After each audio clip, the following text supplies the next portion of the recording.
Hey folks, Brian here. I want to thank each and every one of you who has liked, reviewed, rated, and subscribed to Confessions of an Arcade Addict and telling your friends and everything like that. Please keep it going. I just recently went up over 500 likes on Facebook, and I'm really, really grateful to each and every one of you. Now on with the show.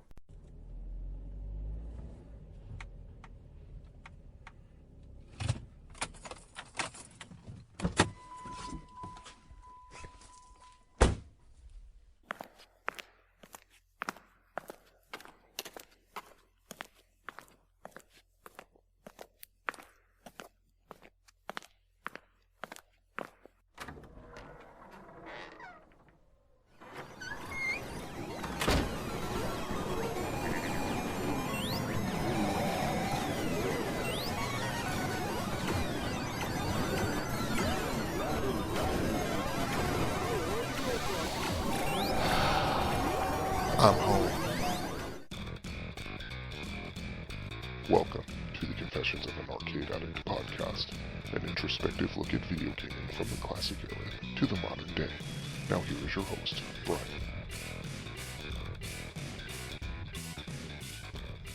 Hey folks, what's going on out there?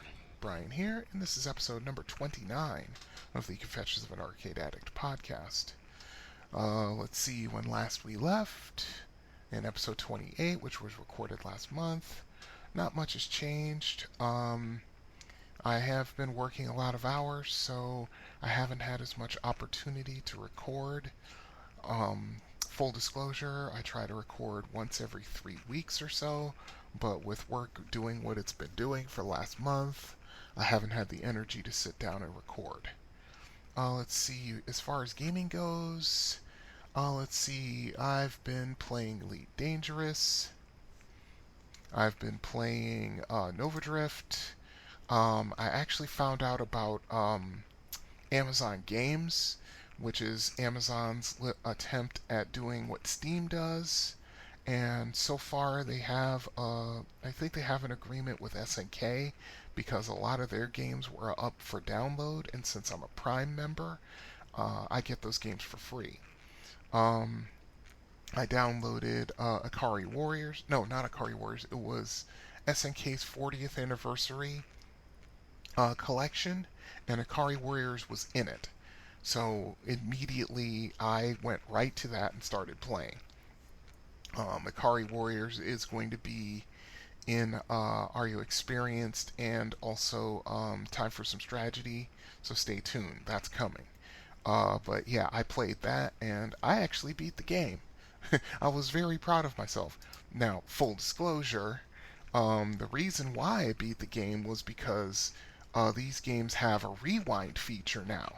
You just press a button on your controller, and if you lose a life somewhere, you can actually rewind the action to before you lost your life, and then you can actually do something different and not get killed. That helped me out in at least 4 or 5 different areas. So yeah, I played Battletech and I actually beat it. As a matter of fact, it actually triggered a memory where I think when the game was at Bolorama back in the day in 1986-87, I think I actually beat it. It's either that or I watched somebody else beat it. It's one of the two. But it's such a vague memory that was triggered when I reached the end of Akari Warriors that, I might have beaten it or I watched someone else do it. It's one of the two. I forget. But yeah, I ran up a score of 1,335,000 points or something like that. And I had a lot of fun doing it. I forgot just how much fun that game was to play. And it's just a wonderful game, and yeah, it's going to get its full treatment in Are You Experienced in Time for Some Strategy, so stay tuned for that. I've been playing Battletech. I actually got back into Steambird's Alliance. So yeah, I've been playing a lot more games. I'm still considering going to the arcade in Brighton. I was thinking about doing it tomorrow after work, but I have too much to do at home, so I'm going to have to forego it for at least a week, if not 2. Also, I finally got my taxes back, so I actually got myself a new computer and I'm recording on it right now. And so far so good. It's doing very well for itself. It's about, 10 times faster than my old system that I was recording this podcast on and also playing games. And I had to watch the games I played and play them on minimum settings, otherwise the graphics card was going to implode. So yeah, I had to be careful about that. So far so good. It's doing very well, and I'm continuing to use it, and I'm very happy with the system I built. Um, Also, I think maybe later on in the year, probably towards the end of the year, I might start streaming. Um, my thought process is I'm going to do streaming of the games I like to play. Maybe some even streaming some emulation games, some uh, D&D stuff maybe. My podcast cohorts for my other podcast have been on me about restarting the game we played and recorded on Roll20. So I might do that. So I would love to start streaming and possibly even create it to where I can go live on location somewhere if, of course, I can get a good cellular phone plan that has the coverage and the data rates won't kill me. Either way, it's just something that I'm really considering. Um, if you guys want to see that, just let me know. It'll actually give me the motivation to actually go and do these things. God only knows I have 1,000 ideas, and the problem is executing on those ideas. But anyway, enough of that. Um, I check my emails and messages on Facebook, and nothing's there. So, once again, if you have any questions, you want me to review a particular game, anything of those natures, just get a hold of me, arcadeaddictbrian@gmail.com. Also, I have a phone number for voicemails. That number is 734-743-2433. Also, social media is, of course, up and running as always. On Facebook, you can just type in the search bar Confessions of an Arcade Addict. It'll take you right to the page. Also, there is a Confessions of an Arcade Addict podcast discussion group on Facebook, so you can go there, join in, and ask questions of me or any particular games that you are really interested in or what have you, and we can get some discussion going. That would be nice. Also, I am on Twitter. That is at arcadeaddict_B. On Instagram, I am at arcadeaddictbrian. And Tumblr is tumblr.com/blog/confessions of an arcade addict. So once again, there are multiple ways of getting hold of the show, and if you want to contribute, by all means do so. So then, let's get on with everything going on here. I've got a lot to cover, and it's already late, so let's just get right into it. Let's go into top 10s.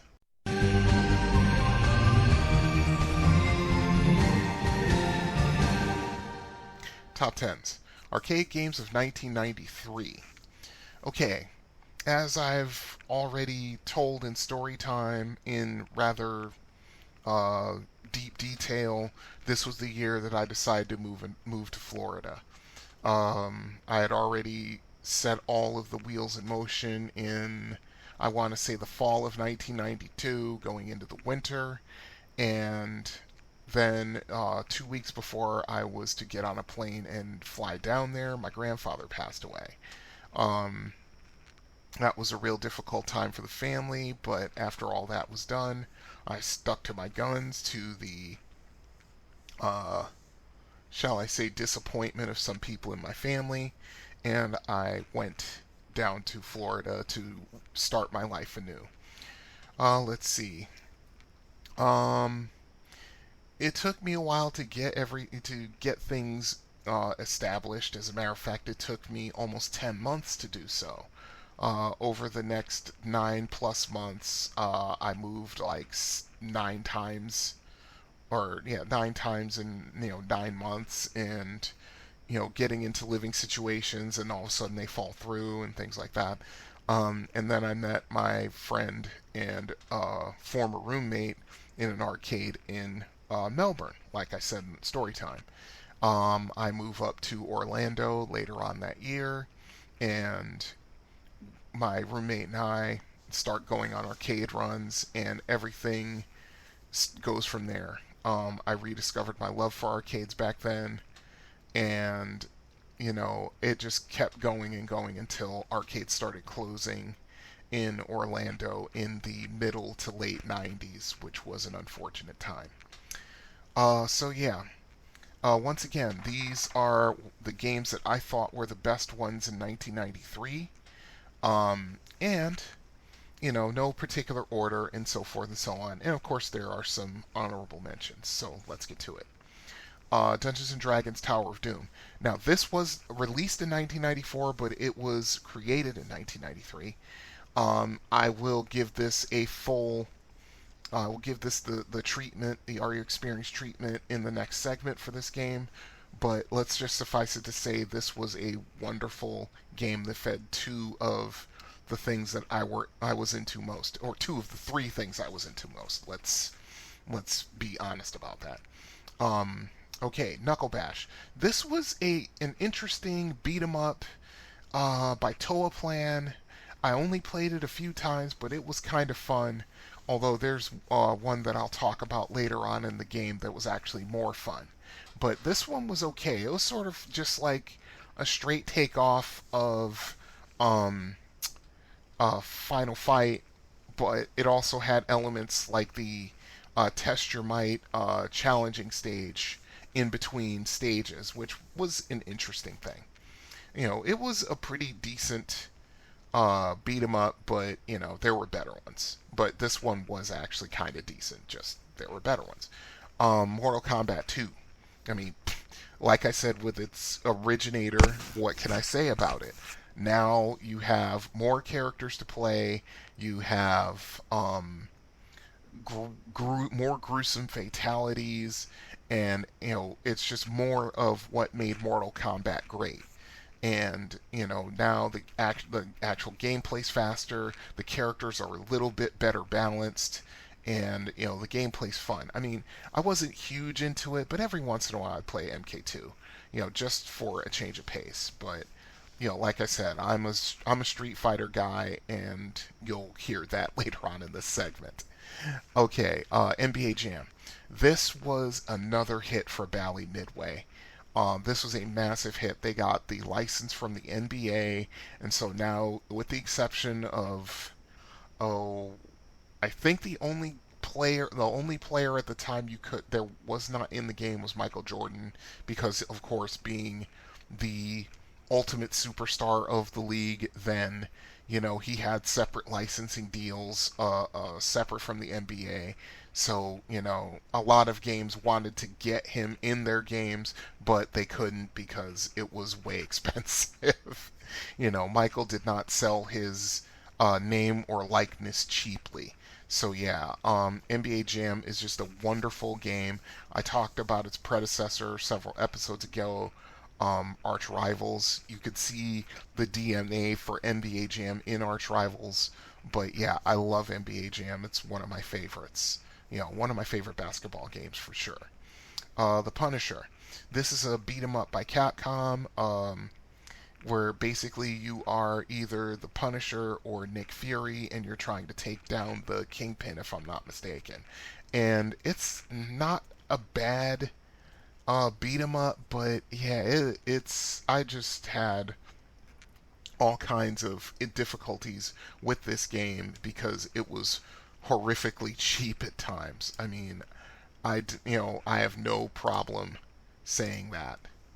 And, it's just one of those games that, you know, it's interesting. I mean, you could shoot guns, you could beat people up.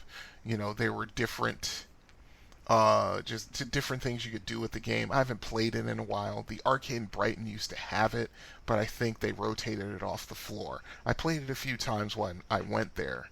But yeah, I mean, it wasn't bad. I think Capcom uh, had better beat 'em ups in like 1994, and we'll get there eventually. Okay, so that was the Punisher. Let's see. Raiden 2. Okay, this is the sequel, of course, to Raiden, which is to me, a wonderful and great vertical scrolling Japanese shooter made by Seibu Kaihatsu. And, it takes what made Raiden great and made it better. It was more interactive. There was just a lot more to the game. The details were more pronounced, and I loved this game. I mean, I played it just as I was going through games for 1993, and I remembered this game, and I had it on my PlayStation 1. I forget what it's called. I think it's called the Raiden Project, where I think it's like Raiden 1 and 2 on one disc. And I would play Raiden and also Raiden 2. I think I liked Raiden 2 better, actually. There's just more to it. It was a lot better game. Raiden was great, but Raiden 2 was so much better. Ridge Racer. When I was going through the games on my emulator and this one came up, I was like, how can I forget this one?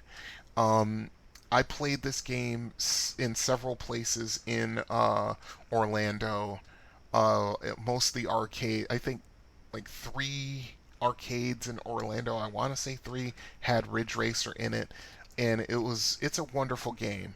Even though it just kind of they could have done little better for it to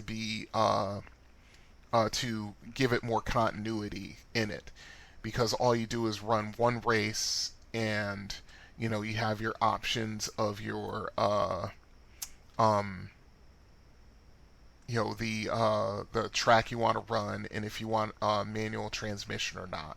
I mean, it was a pretty good game, but I believe the PlayStation 1 version of Ridge Racer was so much more, because now, if I'm not mistaken, that game you actually were able to acquire different cars which had different characteristics, and it was just a so much better game on the PlayStation 1 than it was in the arcade. But I give Ridge Racer its due. It was a good game.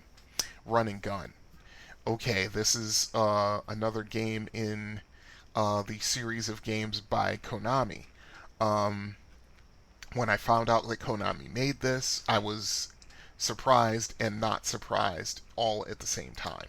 With this game, you again are in charge of a basketball team, and you are trying to win the basketball game. Um, I'm trying to remember. I think it goes along the same lines of Double Dribble in the fact that you have to pay for quarters. So I think to play a whole game would cost you $1 or $2. It was a good enough game. I think it got a little cheesy, with the AI and everything like that, and just how they would just automatically steal the ball if they got anywhere near you, and they'd run down court and throw down a vicious dunk on the other end, so forth. I mean, it was not too bad of a game in and of itself, but yeah, it wasn't quite what I was hoping for, especially considering Konami made it. Okay, Saturday Night Slam Masters. This game was made by Capcom. This one is sort of a combination of Final Fight meets professional wrestling. Um, I liked it okay, but it was one of those things where it was just more of a beat 'em up than it was a wrestling game. It just seemed to be a beat 'em up dressed as a wrestling game. And it was okay for what it was, but yeah, it just didn't interest me as much, because I tried playing it like I would play a wrestling game, like let's say Mat Mania, and yeah, it was more about combos and doing special moves, instead of it being more like just wearing your opponent down enough so you can pin him and win the match. it was okay for what it was, but yeah, it just wasn't my cup of tea. And finally, Super Street Fighter 2. When this came out, my roommate and I were all over it. We were kind of looking for a new challenge at this point because we both could beat the Street Fighter game of our choice, which was Special Champion Edition for the Sega Genesis. We could beat that game on 8-star difficulty, and we were basically challenging each other for perfects. So when this came out in the arcade, we were all over it. We were on the constant hunt to find it, and when we found it, we would play it and play it and play it and play it. Um, the characters are better balanced. They have some different attacks, which actually are better for creating combos. Now the game counts combos and gives you a point bonus for the number of hits in a combo. I mean, I've seen as many as like 7 hits in a combo, and the bonus score is kind of ridiculous. Also, there are 4 new characters in the game. That is T-Hawk, Fei Long, Cammy, and DJ. And each one of them, they're different, and they are. I remember when my roommate and I were figuring this game out, we were having trouble with all of these. At the time, my roommate was also friends with the 2 men who would be instrumental in creating Super Street Fighter 2, and their names are James Goddard and Alex Jimenez. Apparently, my roommate knew them and was good friends with both of them before they started working at Capcom, and apparently they told her some stuff about the character designs and so forth. And it was kind of funny because up until my roommate really knew how to beat one of the characters, the DJ, who could be horrifically cheap with his moves and seriously crush your groove when you're in the middle of playing a good game of Super Street Fighter. And I remember my roommate saying she wanted to give him a hug and then punch him in the face or something like that. It was something silly that made me laugh because each of these characters you have to kind of figure out how to beat them, and it takes a little while, but when you do, and when you know how to beat them, yeah, you can go through it pretty quick. Um, so when Super Street Fighter 2 hit, yeah, we were all over it. And then when the tournament edition of Super Street Fighter 2 came out, the Fashion Square Mall arcade had it, and we would be playing that constantly, and we would more or less, I'd say, I think I said something about it before when I was talking about Fashion Square. Um, 7 times out of 10, we would be crushing that game because we were really good at playing our respective characters. She was playing Blanca, I was playing Sagat, and we knew how to beat most players who weren't trying to do cheap tactics and all that other stuff. And, those players, we would lose to them because, of course, their tactics are extremely cheap. Although I learned how to, as my roommate would say, be Captain Comeback. And have very little health get left, but I would figure out a way to beat somebody, especially if they were using cheesy tactics.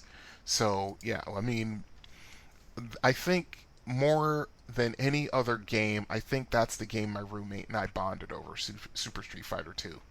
That's always going to have a special place in my heart, and it's one of my favorite fighting games. I think if I had to rank the Street Fighters, my personal favorite, of course, is Champion Edition, but Super Street Fighter 2 is right behind it. Okay, honorable mentions. Samurai Aces. This is an interesting shooter that has modern aircraft, but it also has Japanese mysticism and lore woven in through the game. I mean, it's a lot of fun. It's funny in a way, but yeah, I mean, you have um, these unusual characters. I think my favorite one is the wolf because he's flying. I think it's like an F.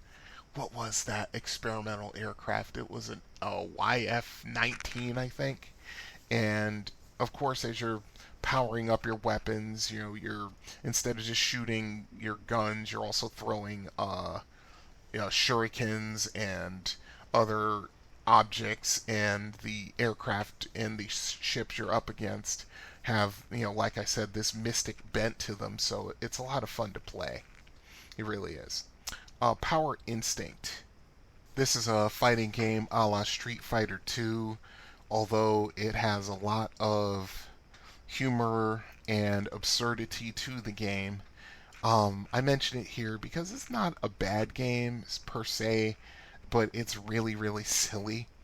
I think I played it a couple of times in Florida, but I was going through my emulator and I looked at this game and I'm like, oh, I remember this game. As I was wont to do doing this search. So yeah. Like I said, it's really, really silly, but it's not a bad game. And lastly, Virtua Fighter. This one kind of revolutionized the fighting game because it was more precision based than combo based, and all the fighters were constructed of polygons.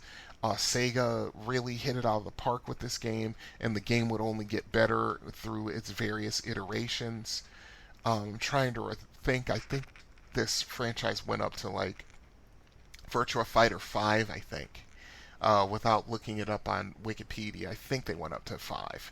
So, I mean, this game was very different than Street Fighter or Mortal Kombat was. This was more of a pure fighting game for sure, and it required a different way of doing things, but it was a lot of fun.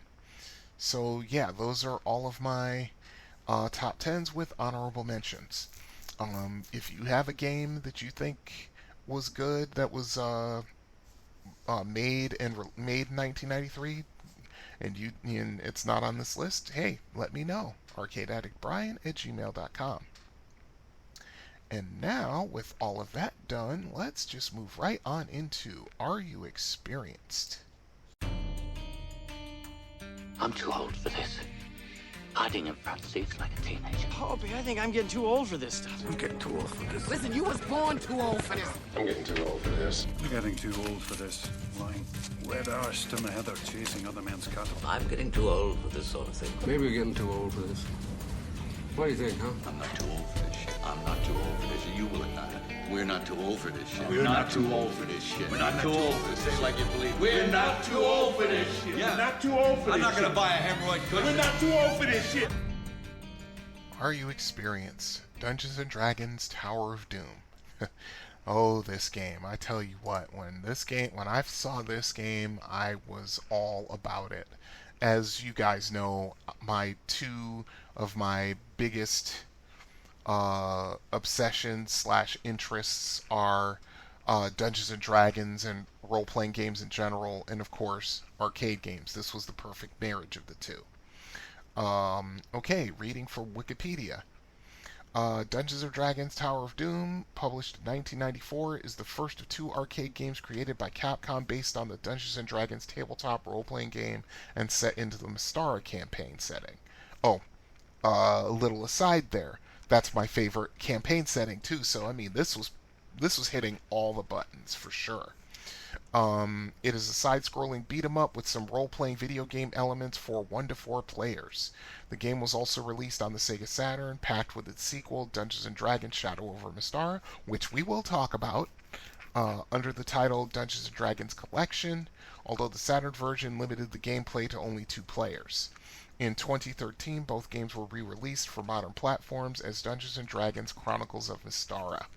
And I have that for my Xbox 360, and it's fantastic. I love it. Absolutely love it. Okay, Tower of Doom is a side-scrolling arcade game featuring 4 different characters: the cleric, the dwarf, the elf, and the fighter, fighting iconic Dungeons & Dragons monsters. Bosses include a troll that regenerates unless burned, a large black dragon, and the dreaded shadow elf, that's Mistar's equivalent of a drow, a beholder, the optional super boss Flamewing, which is a great worm red dragon, and the final boss Deimos, who is an archlich. At points in the game, the players are presented with a choice of paths to take to continue progress. Each path goes to a different area, and it is impossible to visit every area in a single play, which is good because now you needed to. This gave you more replayability. Not only did you have multiple characters which you could play the game and beat the game in, now you had multiple paths through the game. So the replayability of this game is off the charts. The gameplay is more technical than the average beat 'em up game. In addition to the usual basic attacks and jumping, it includes blocking, strong attacks, turning attacks, dashing attacks, crouching, and evading. It also requires the use of careful tactics, as most enemies have the same abilities as the heroes and can outrange them too. Daggers, hammers, arrows, and burning oils can be used as throwing weapons, and many enemies have similar weapons. Spells can be used by means of magical rings or by the two playable spellcasters, the cleric and the elf. The fighter is a balanced character with great range and power and has the highest amount of health. The elf has a short range with her sword and packs noticeably less power than the fighter, but has 7 arcane spells at her disposal: Magic Missile, Invisibility, Fireball, Lightning Bolt, Polymorph Others, Ice Storm, and Cloud Kill. The cleric has fighting skills comparable to those of the elf. He can turn undead and uses 5 divine spells: Hold Person, Striking, Continual Light, Sticks to Snakes, and Cure Serious Wounds. He is most adept at using a shield, being able to block many vertical attacks that other characters cannot. And the dwarf has a short horizontal range, but has the best vertical reach, and he is the most powerful character in close combat thanks to his quick combo speed. Let's see. The plot is the Republic of Darrican and Mystara is under a terrible siege as the number of monsters and their attacks rise. A group of 4 adventurers step forth to rescue various areas, then are sent by the merchant Lord Corwin Linton to investigate the attacks, revealed to be masterminded by the archlich Deimos. Eventually, the adventurers make their way to Deimos' Tower of Doom and ultimately destroy him. That's the plot. Let's see. The development of the game.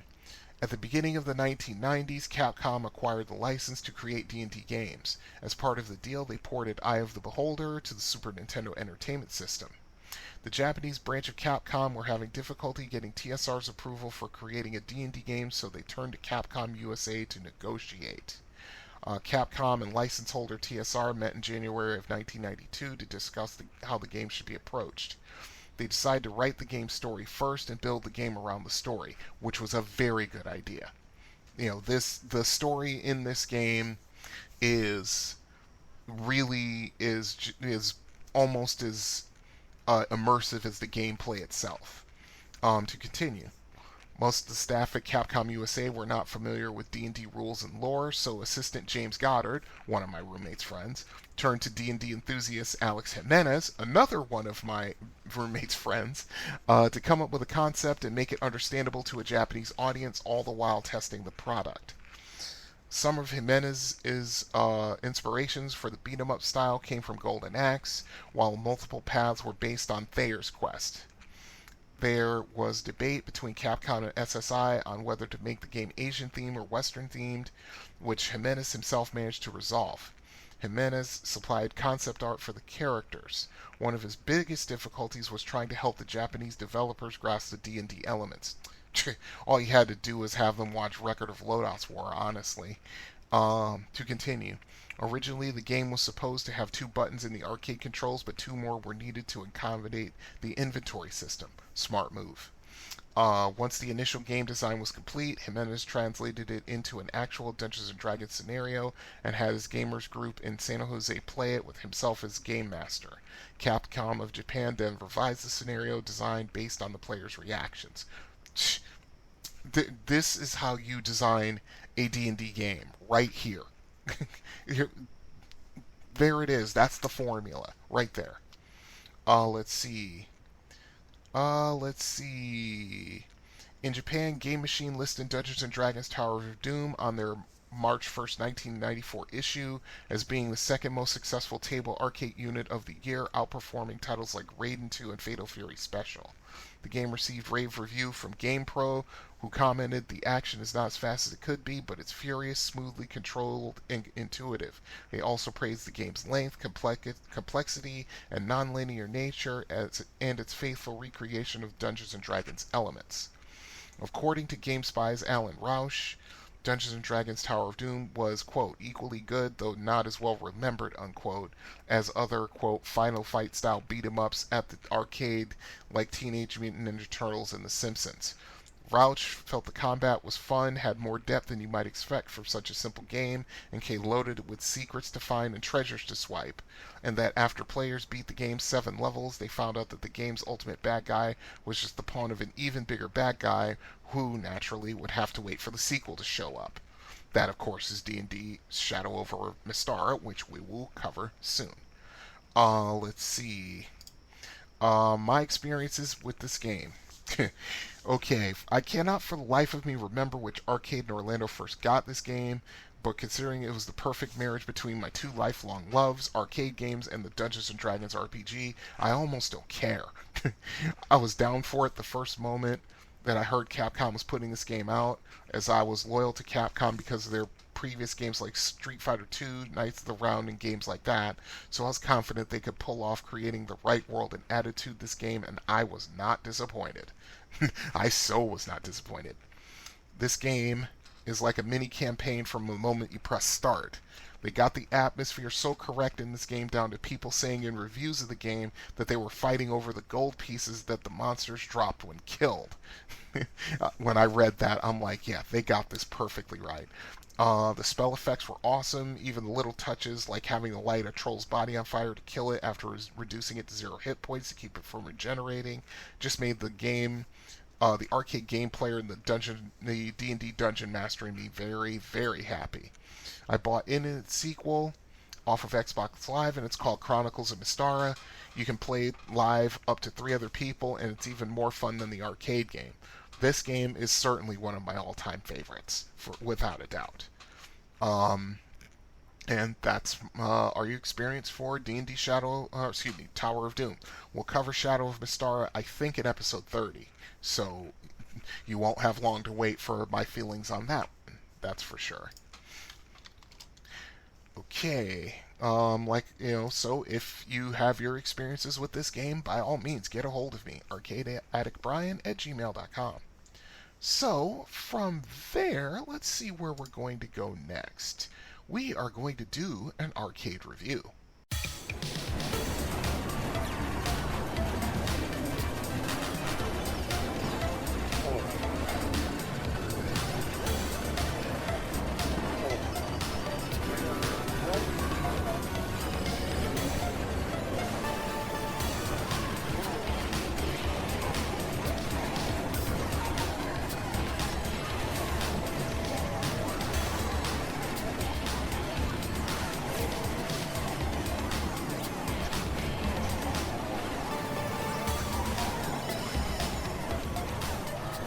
Arcade review, Rocky's Replay, Casselberry, Florida. Okay, quick overview. Like I said before, all my arcade reviews are based off of 5 criteria: location, selection, ambiance, functionality, and value. Each rating is 1 to 10, with half points coming into play. Location is self-explanatory. Where is it? Is it easy to get to? Is there plenty of parking? That kind of thing. Selection, do they have a lot of games, or do they have a few? Is the cross-section good, or do they tend to stay in one particular genre or one particular era? I can give high marks for an arcade that doesn't have a lot of games, but they have a really good cross-section which represents most of the eras in video gaming. Likewise,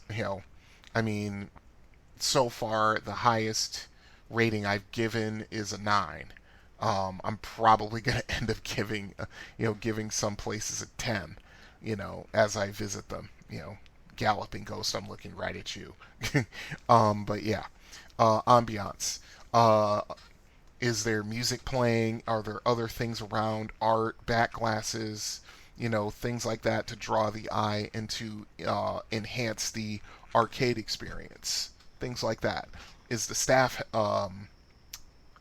helpful and friendly? Do they not care? Are they just there collecting a paycheck and they just don't give a crap? That kind of thing. Functionality. How do the games look? Do they work? Do they work well? If a game goes down, how long before it gets fixed? Things like that. And of course, value. Do they run on quarters? Do they still use tokens? Do they run the free play option? And of course, depending on what they do and how they do it, that's how I determine value. So and like I said, all of these ratings go from 1 to 10 with half points coming into play. Add them all up, divided by 5, and there's your final score. So let's get right to it. Let's see. Location for Rocky's Replay. I give that a 6.5. This place was on State Road 436 in Casselberry, and it was easy enough to get to either by car or public transit, but the parking lot was small and it wasn't easy to get into. Yeah, that's true. There was like one way you could get into that parking lot, and if you were coming south, heading north up 436, you had to pull a U-turn somewhere and come back down to southbound to get into the parking lot because it was at a weird angle from what I remember. And yeah, it was small because the building that Rocky's Replay was in was rather small. I think pretty much smaller than the arcade in Brighton. Okay, selection. I give that a 7. I remember Rockies almost always had the latest games and the selection was decent, but if I had a nit to pick, they didn't have a wide enough cross-section of games because they tended to focus on newer games. I would have given them a higher rating here if they had, although they did have some of the classics, just not very many. They focused more towards games of the day. And we're talking, 1995, 96, 97, and 98, I think. Even going into 99, if I'm not mistaken. So yeah, I would have given them a higher rating here if they had a better cross-section. Let's see, ambiance, 6.5. There were a couple of TVs around, so if you just wanted to sit at the bar and watch sports, you could do that. But the only thing for you to look at was the menu behind the bar. There wasn't a lot of art or anything else to draw the eye. It was a pure arcade with a bar which actually served food and alcohol. This, of course, when this arcade was in its heyday, it was just before the indoor smoking ban, so you had people smoking cigarettes all over the place. The staff was decent enough, they were helpful, but yeah, it wasn't like, they would fall over themselves to help you out if you had a problem. Let's see, functionality, I give it a 6. The games work well for the most part, but I do remember several games having issues with controls, and those issues remained every time I went there, and that's unfortunate. Their games didn't break down a lot, but yeah, when they did break down, it took a little while for them to get fixed. And that's just how it is. That's how it was.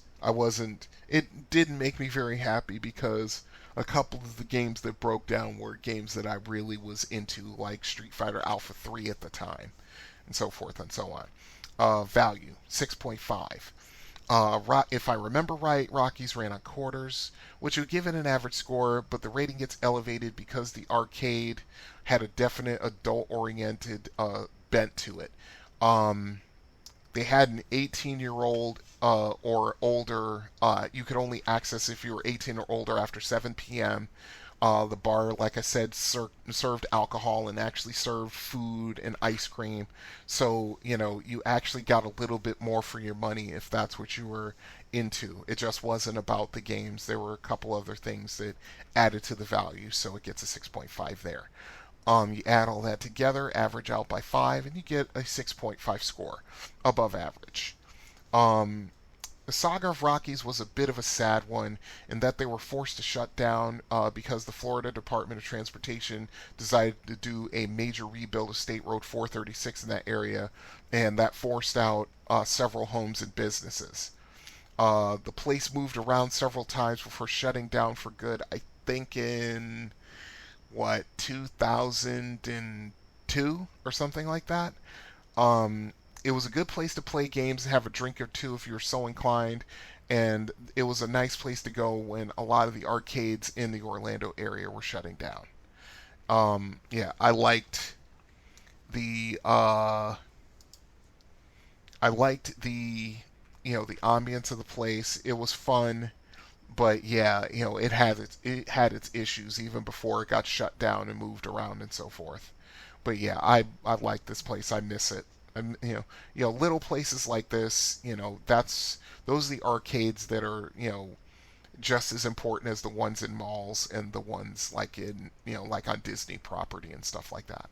So yeah, that's Rocky's Replay, and that's my review of it. If you lived in Orlando during this time, used to go to Rockies, get a hold of me, arcadeaddictbrian@gmail.com. Tell me what you know, because I want to know.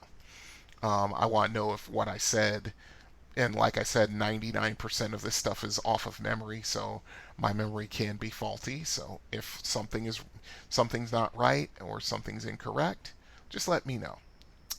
Okay, and now we are moving on to a new segment to this podcast. So I'll give it a little bit of an explanation, and quite honestly, I have to make a bumper for it as well. So let's see. It is called the Silver Ball, so let's play it.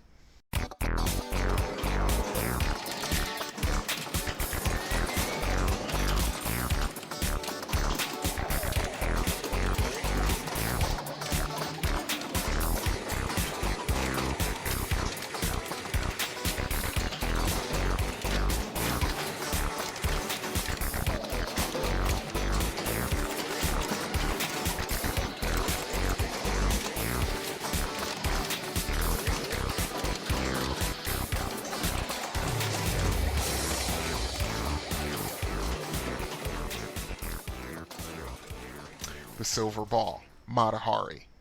Okay, this was one of the first digital pinball machines I remember playing.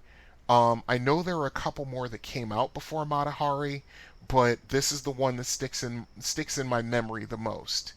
Trumbull Mall got it, and we'll get into it once we get through a little bit of information. Thanks once again to Wikipedia. So here we go. Okay. Matahari is a pinball machine created by Bally Manufacturing in 1977 and released in 1978. The theme of this game is based on the Dutch exotic dancer Matahari. It was mainly produced using solid-state electronics, but also 170 electromechanical versions were released. It was the last model manufactured by Bally in two such versions. Well, that's interesting. Approximately 20 sample games were produced with a plastic playfield instead of the traditional wooden playfield. That's also interesting. The design noticeably consists of mainly dark, red, and gold color artwork and a prominent image of a dagger running up the middle. The dagger is also depicted on the back glass in the hand of Matahari. One version is blank and one shows the inscription of the motto of the Nazi German SS. And I'm very bad at German, so I'm not going to try and say it, but it basically comes down to, it basically translates to, my honor is my loyalty. Matahari died during World War I, therefore the inscription is an anachronism. Contrary to popular belief, the version with the inscription is not more rare than the one without. There were about equal numbers of both versions of back glasses made. The game has chimes as it was designed before electronic sounds were used. The table features 2 flippers, 4 pop bumpers, 2 slingshots, 2 4-bank drop targets, and 1 kickout hole. The machine makes use of an MPU 2518-17 circuit and an AS 2518-18 circuit, or power supply, excuse me. The game allows up to 4 players. A table has a completely symmetric playfield layout. The machine has a simple, straightforward rule set that offers a challenge to beginners and advanced players. Basically, there are 3 goals to accomplish: knock down the drop targets, complete the A-B combinations a certain number of times, and land in the kick-out hole multiple times. The rules in detail are as following: making A and B top rollover lanes or left and right AB orbits scores and advances AB lit value, which is displayed in the center of the playfield. Landing the ball in the top kickout hole first time scores 3,000 points, advances bonus value 3 places, lights 2 times bonus multiplier, and lights left out lane for 50,000 points. Second time, lights right out lane for 50,000 points and a 3x multiplier. Third time, lights 5x bonus multiplier. Knocking down all drop targets scores 50,000 points and targets special light. A replay is available by making A and B when lit for special, and another 50k for all target down when lit for special. The maximum is 1 extra ball per ball in play. So yeah, that's a that's basically the gameplay to that. But like I said, yeah, I remember when Trumbull Mall got this machine. I think I'm guessing here because this, of course, is 1978. That's 42 years ago now, and I was basically a 9-year-old kid when this came out. Let's see. I think Trumbull Mall got this one in 1979. I think that's when they got it. But yeah, I mean, it was a fun machine to play. I loved playing this game. The artwork was fantastic. The gameplay, like the description said, it was simple, but it still was challenging to do that. I mean, I have it in emulation. Future Pinball is the emulator I use, and I actually found this, found it online and downloaded it, and I was able to play it, and it brought back a lot of memories. This was one of the first pinball machines I saw with a digital score readout, and that would only increase as the 70s came to a close and the 80s started. I don't remember when. I could probably find out, but using Liquid Quest LCD scoring was something that really started taking off right in the late 70s, probably with the advent of the Space Invaders machine, which we will cover in this segment. So yeah, that's Matahari. I mean, I love playing it. It's a fun game to play in emulation, once of course you get everything set correctly so the game actually plays decent. But yeah, I love it. It's one of my favorite pinball machines of all time. I'd love to find a place that has it. I bet Galloping Ghost Pinball Arcade has it, because quite honestly, there aren't very many pinball machines they don't have. That's for sure. So yeah, that's my first segment for the Silver Ball. As we get through machines in the 70s and 80s and so on and so forth, I'll have more memories. Remember, I played this game when I was like 9 or 10 years old. So yeah, I remember it. I remember it well, but yeah. My memories of being a 10-year-old kid are just a little bit iffy.